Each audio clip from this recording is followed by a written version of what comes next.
budaya, salam kebajikan, salam sejahtera bagi kita semua. Halo, perkenalkan kami anggota PMR dari SMPN 27 Surabaya dan perkenalkan saya Nadia Safa kelas 7B. Halo, perkenalkan nama saya Erlina Lovia Junior kelas 7F. Kali ini kami akan menyampaikan presentasi materi pertolongan pertama. Tolong support kita ya. Oh iya, untuk mengurangi penyebaran COVID-19, tetap patuhi protokol kesehatan ya, seperti mencuci tangan, memakai masker, dan menjaga jarak.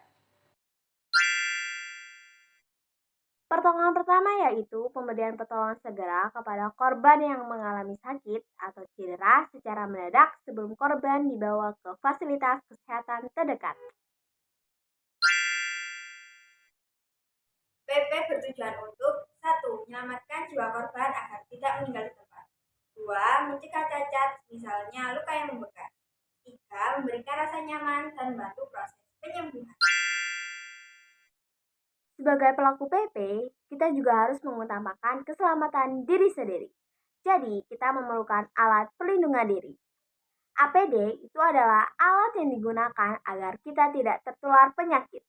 Alat perlindungan diri tidak perlu mahal. Contohnya, sarung tangan lateks, masker penolong, dan kacamata pelindung. Luka adalah rusaknya jaringan lunak baik di dalam maupun di luar bagian tubuh. Luka paling jelas terjadi pada kulit. Luka dapat dikelompokkan menjadi dua, yaitu luka terbuka dan luka tertutup.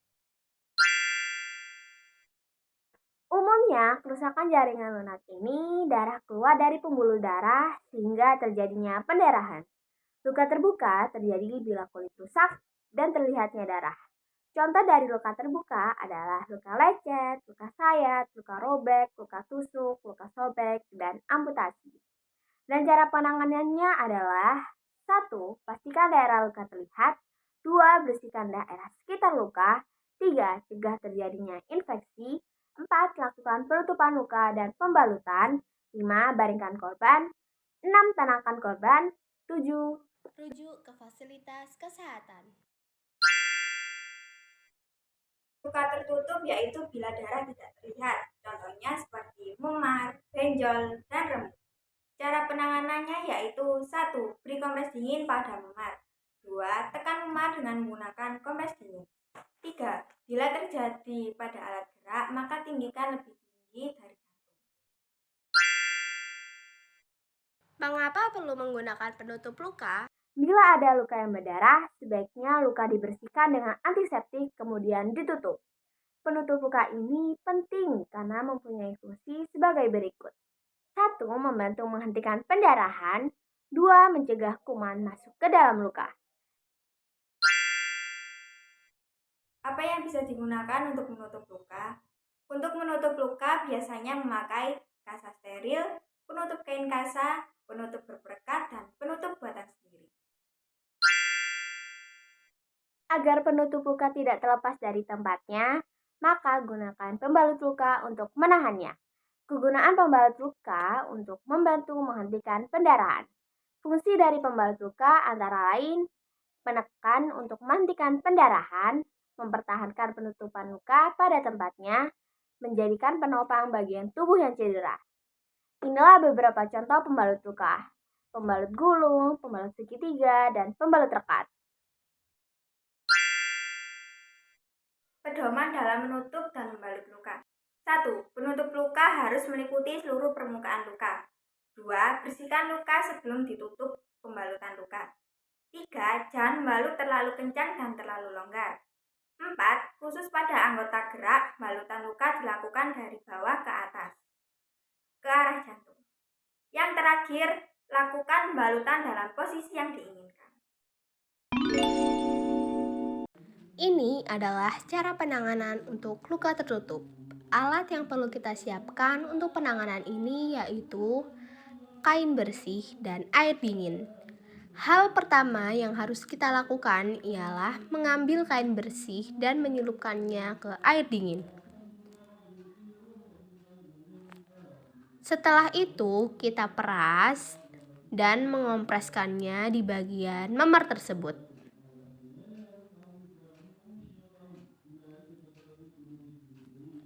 Pastikan kamu telah menyinggah dan menopangnya dengan kuat. Lalu kita kompres dan tekan di bagian luka tersebut agar nyeri dan rasa sakitnya berkurang. Jika masih bengkak, lakukan pembalutan. Lalu kita tutup luka dengan kaca steril, kemudian lakukan pembalutan dengan mitela.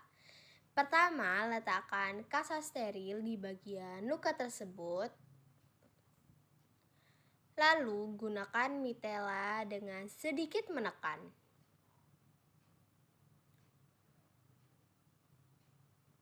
Untuk bagian yang panjang di sebelah kiri dan untuk bagian yang pendek di sebelah kanan.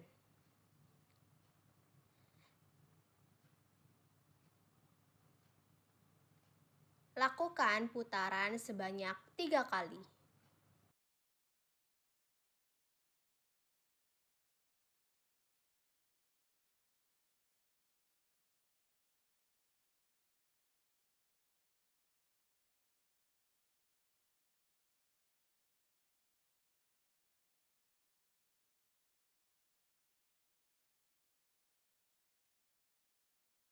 Untuk selanjutnya, kalian bisa menyimak video ini ya.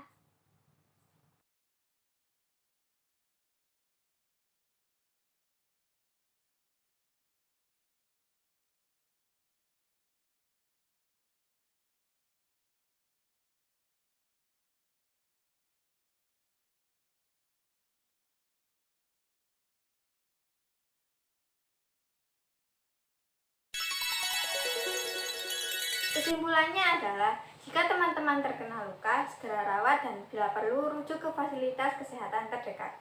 Jangan sampai terjadinya infeksi karena dapat membahayakan keselamatan teman-teman semua.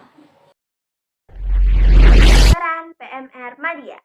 Peran PMR adalah menolong korban dengan sukarela tanpa membeda-bedakan ras, suku, agama, budaya, dan lain-lain. Jangan biarkan luka hingga infeksi karena bisa membuat luka lebih parah. Kalian bisa meminta tolong ke para medis atau anggota PMR. Anggota PMR ikut berperan aktif membantu para teman-teman atau siswa-siswi yang membutuhkan pertolongan pertama.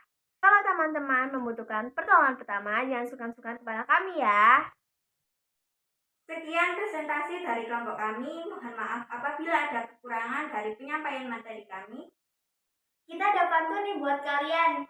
Pergi memancing ke sungai Sula, nyala dipancing di hari senja. Salam undur dari kami untuk teman-teman semua. Wassalamualaikum warahmatullahi wabarakatuh.